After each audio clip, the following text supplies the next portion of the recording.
bahwa pada saat ini, pada hari ini akan kedatangan tamu, yaitu Bapak Wakil Wali Kota Madya Bandung dan sekaligus beliau akan bertindak selanjutnya.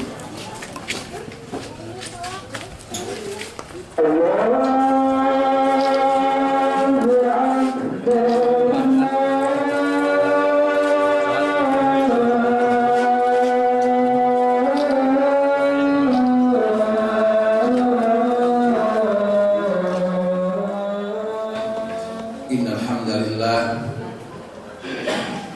nahmaduhu wa nasta'inuhu wa nastaghfiruh wa na'udzu billahi min syururi anfusina wa min sayyiati a'malina man yahdihillahu fala mudilla lahu wa man yudlil fala hadiya lahu. Hadirin sedang dimiliki iman Allah, salah satu kelebihan makhluk Allah yang namanya manusia, ketika Allah SWT menciptakan manusia, Allah SWT telah menciptakan, menyediakan manusia sucinya, telah menciptakan, menyediakan konsep hidup manusia di dunia ini.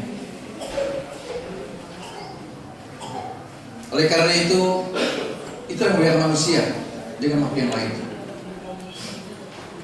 Konsep yang kita yakini sampai hari ini, dari mulai para nabi terdahulu sampai hari ini kita, sampai Nabi Muhammad, Nabi Nabiin, dan kita pengikut terakhirnya hari ini, bahwa konsep yang Allah berikan kita adalah merupakan risalah agama, yaitu al-Islam.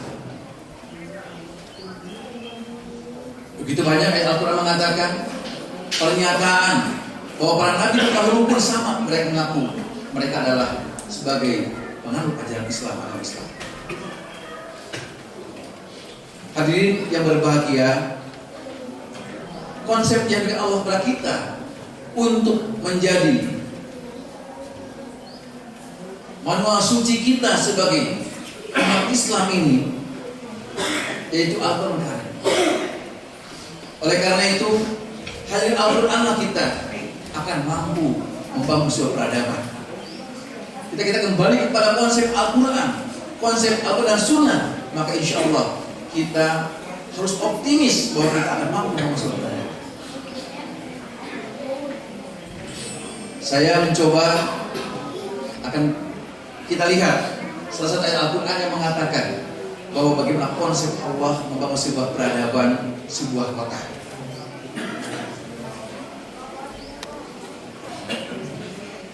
Dalam surat An-Nahl ayat 112 Allah berfirman, bercerita tentang sebuah kota.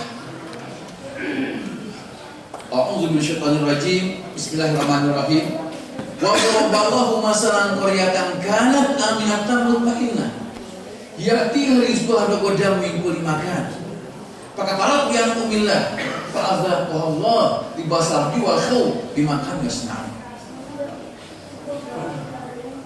Surat 16 An-Nahl ayat 112 ini Allah memberikan informasi kepada kita bagaimana studi komparasi, bagaimana analogi, bagaimana perumpamaan sebuah kota yang oleh Allah SWT telah diberikan, atau sebuah negara, sebuah kota, sebuah negara yang Allah telah memberikan kepada penduduk negeri itu, penduduk kota itu, dengan berbagai macam kenikmatan yang Allah berikan kepadanya. Cuma di ujung ayat itu Allah mengatakan faktor biar memilah. Cuma sayang kebanyakan penduduk negeri itu, kata Allah, bersikap mengkufuri nikmat Allah yang diberikan kepada mereka. Wa daraballahu masalan, dan Allah telah membuat sebuah perumpamaan. Contohkan suatu bangsa, suatu negeri atau suatu kota, karena yang keadaannya kota itu, negeri itu aminatan mutmainnah. Kalimat aminatan mutmainnah itu dalam bahasa Al-Quran, saya mencari terjemahnya, kamus dalam bahasa Indonesianya, maka sudah juga. Kenapa? Karena saling mendalami yang mana daripada kalimat Aminatan Mutmainnah. Setelah saya cari, ternyata kurang lebih Aminatan itu kan Aminatan dari amanah. Mutmainnah sudah aman, mutmainnah lagi tenang. Aminatan Mutmainnah itu artinya suatu negeri yang aman, negeri yang tenang, negeri yang sangat-sangat aman. Ditambah lagi Allah mengatakan, ya tiha rizqari rokoda, dan Allah telah mendatangkan pada negeri itu rizquha. Rizquha itu artinya rizkinya. Berarti dalam hal ini adalah potensi kekayaan alamnya, potensi anugerah kenikmatan Allah kepada mereka itu sangat luar biasa. Kalimat rokoda itu artinya sesuka mereka. Apa yang penduduk negeri itu inginkan, apa yang mereka harapkan, yang mereka mau, Allah telah mempersiapkan untuk masyarakat di negeri itu. Sudah robodan, kalimatnya mingkuli makanan dari setiap penjuru, dari setiap sudut Allah berikan kenikmatan kepada mereka. Luar biasa. Cuman sayang kata Allah, ketika penduduk itu sudah diberikan Allah berbagai macam kenikmatan yang sangat luar biasa, fakatlah bi'akumillah. Cuma sayang kata Allah, kebanyakan penduduk itu mengkufuri nikmat Allah yang akan diberikan kepada mereka, mengkufuri, bersikap kufur terhadap nikmat yang telah Allah anugerahkan kepada mereka yang sangat luar biasa itu. Maka apa yang terjadi? Konsekuensi logis dari seseorang atau dari suatu komunitas masyarakat ketika telah diberikan manfaat dan diberikan nikmat yang sangat luar biasa, kemudian mereka bersikap mengkufur nikmat itu, Allah mengatakan fa'adzaaqahullah libasa jual khawf bima kanu yasnaun. Maka Allah mendatangkan kepada penduduk itu, membuat sebuah situasi di penduduk itu al-khawf.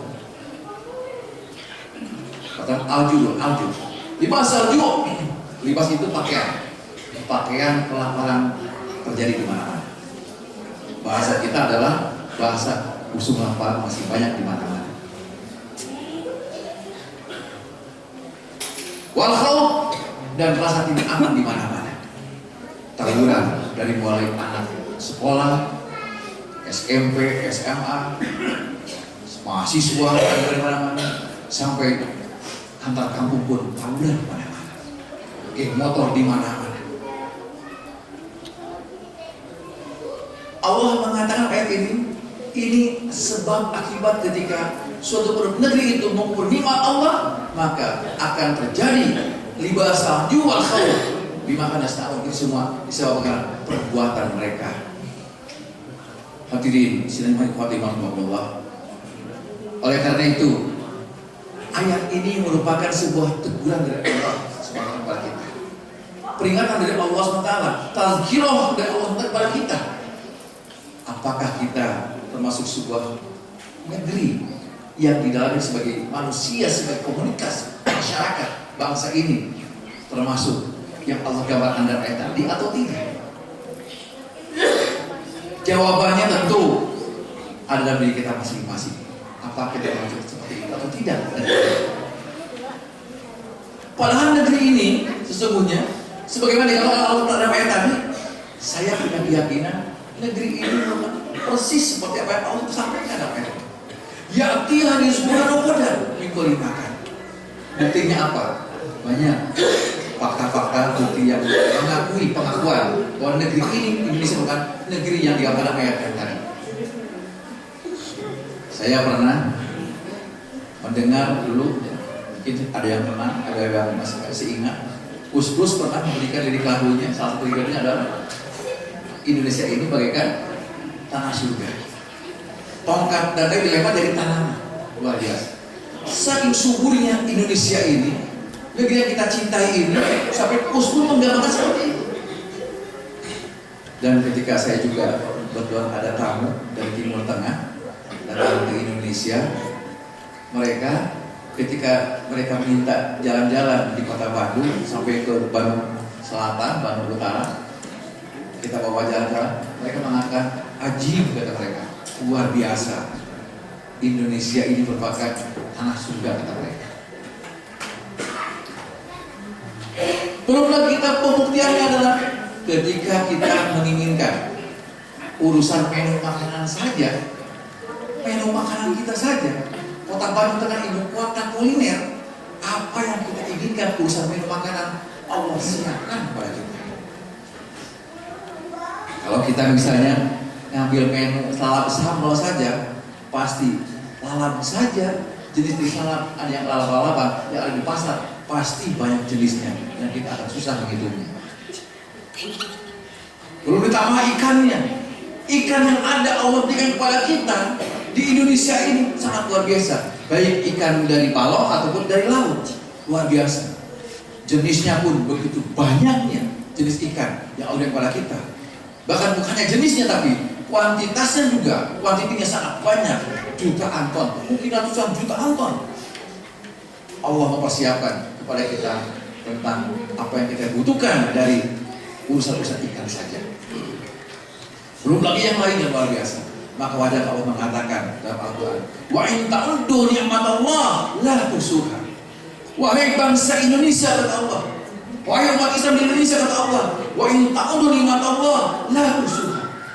Kalau saja kalian mencoba untuk menghitung nikmat Allah yang terberi kepada kalian, la tuhsuha, kalian pastikan Allah tidak akan mampu menghitung. Sekalipun boleh jadi kita hadirkan ahli matematika, ahli menghitung, kita hadirkan orang ahli statistik, pasti kata Allah, la tuhsuha, kalian tidak akan mampu menghitung. Persoalannya, mengapa pertanyaannya hari ini kita masih ada yang miskin terus bertambah? Saya kemarin hari Selasa lalu baru rapat koordinasi dengan Pak Wagub, Wakil Gubernur di Jatinangor, tentang rapat koordinasi penanggulangan kemiskinan di Jawa Barat. Yang paling memprihatinkan ternyata data mengatakan bahwa ketika indeks pembangunan manusia di Jawa Barat cukup bagus secara nasional, bahkan kalau kota Bandung lebih spesifik lebih betul lagi kota Bandung indeks pembangunannya nomor 1 di Jawa Barat, satu di Jawa Barat. Kemudian LPE-nya, laju pertumbuhan ekonomi kota Bandung ini juga cukup bagus. Tapi yang saya heran, kenapa setiap tahun bukannya yang miskin itu berkurang, tapi terus bertambah? Ini data menunjukkan seperti itu. Hadirin, saya hadirin yang berbahagia, terima kasih. Itulah persoalan kita yang harus kita jawab. Jangan-jangan persoalan kemiskinan ini bukan kemiskinan dari sisi kapital, tapi miskin dari urusan SDM atau sosial. Saya melihat sudah 2 kali kita menerima PPDB, panitia penerimaan siswa didik baru. Ternyata ketika ada PPDB, penerimaan anak-anak sekolah baru, anak didik baru, ternyata data membuktikan di Kota Bandung orang yang terdaftar daftar kapal lurah minta SKTM semakin banyak. Dan ternyata itu jadi permasalahan. Kenapa jadi permasalahan? Karena mereka yang sesungguhnya tidak miskin, tidak layak mendapatkan SKTM, mereka mendaftarkan, minta surat SKTM dari RW-nya, minta pengantar dari RW-nya, sedikit maksa kepala RW-nya, Pak RW tidak bisa menahan, akhirnya memberikan rekomendasi, datang ke lurah memberikan rekomendasi. Karena syaratnya ketika sudah ada pengantar, lurah pun tidak bisa menolak. Ini persoalan yang ternyata yang terjadi adalah miskinnya bukan miskin kapital, tapi miskin SDM, miskin dari sisi sosial. Barakallahu fiikum.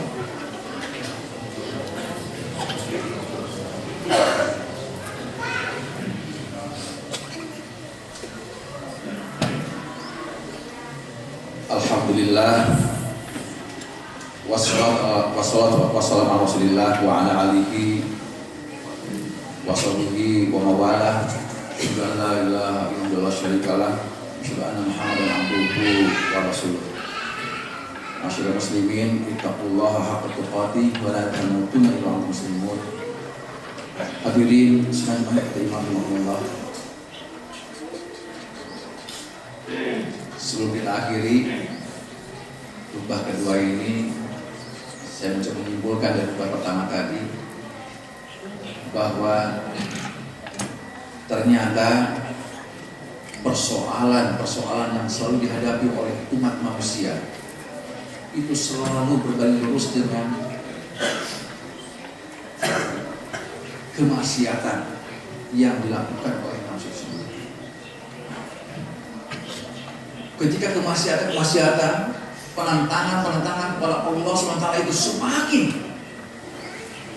tinggi, penentangan kepada Allah SWT sebagai zat al-khaliq menciptakan kita, memberikan kenikmatan kepada kita, maka akan semakin besar tantangan kita yang kita hadapi. Persoalan yang kita hadapi akan semakin besar. Oleh karena itu, mari kita kembali kepada Allah SWT. Mari kita kembali kepada Zat yang Maha Kuasa, yaitu dengan cara kita membangun kecerdasan mental spiritual kita kepada Allah SWT. Saya sebagai wakil wali kota barangkali di Bandung ini sangat meyakini bahwa pembangunan sebuah kota itu tidak hanya bisa dilihat dari pembangunan kapital, tapi justru pembangunan sosial yang harus kita kedepankan. Dan pembangunan sosial itu sesungguhnya itu adanya di dalam diri kita masing-masing. Khususnya kekuatan itu harus ada di keluarga kita masing-masing. Maka hadirnya ketahanan keluarga dalam menghadapi berbagai persoalan hidup ini, itulah yang harus kita perkuat. Apalagi dengan perkembangan sains dan teknologi yang sangat luar biasa. Jangan sampai putra putri kita di rumah, keluarga kita di rumah itu menjadi sasaran daripada kehancuran yang diberikan dari akibat serangan teknologi informasi yang ada. Saya sejak nikah tahun 87 meyakini bahwa sesungguhnya teknologi informasi itu sesungguhnya ada manfaatnya.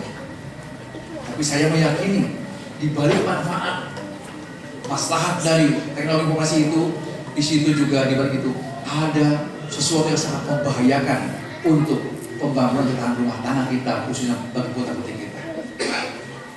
Oleh karena itu, setahun 87 saya menikah, saya nggak pernah memiliki televisi di rumah. Saya masih termasuk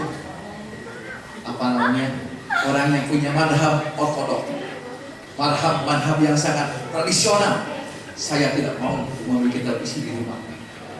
Kenapa? Kan saya menganggap televisi itu lebih banyak mudaratnya daripada manfaatnya. Walaupun ada manfaatnya, khususnya buat anak kita. Kenapa itu saya lakukan? Saya pernah mendapatkan tausiah arahan dari seorang ulama besar di Tasikmalaya, yaitu Tua Harapani Al-Mayama, pimpinan dari pesantren Al-Huda di Pondok. Dia sempat memberikan ceramah mengatakan bahwa sekarang ini, waktu itu ya saya masih kecil di Tasik, belum masih hidup, dia mengatakan hati-hati barudak ayeuna mah dajjal teh geus asup ka Kapakustan. Ketika ditanya oleh saya, "Wah, yang maksud dajjal itu yang mana?" Dia mengatakan itu gambar-gambar yang porno, gambar-gambar yang tidak senonoh itu sudah masuk ke Kapakustan. Maksudnya televisi. Kalau dulu masih televisi, sekarang gadget yang ada semua anak kita bisa mengaksesnya. Sekarang lebih berbahaya lagi. Maka kehadiran orang tua dalam pembimbingan kepada anak-anak kita, putra-putri kita itu jauh lebih penting lagi. Harus punya perhatian yang lebih sekarang. Kalau dulu orang Rapani mengatakan, ulama besar mengatakan televisi itu berbahaya. Sekarang sudah gadget semua anak sudah punya. Ini yang berbahaya. Oleh karena itu, mari kita jaga anggota keluarga kita masing-masing di rumah.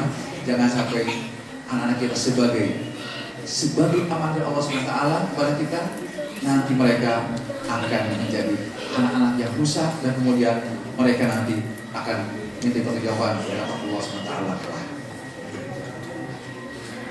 Hadirin berbahagia, mari kita akhiri khutbah kedua ini sama-sama mengucap kepada Allah Subhanahu wa taala.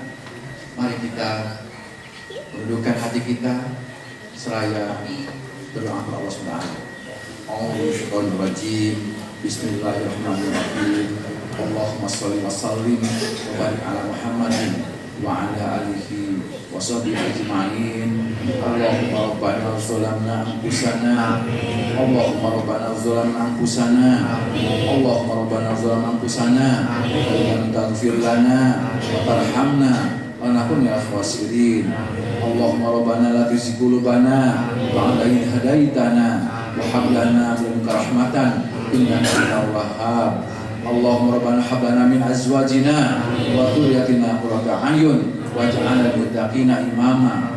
Allahumma rabbana sif anna adzab jahannam inna adzabaha kana gharama innaha sa'at mustaqarra wa muqama.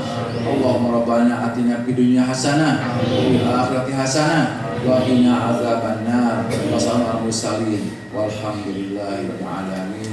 Qul hadza wa astaghfiru lakum. Assalamualaikum warahmatullahi wabarakatuh.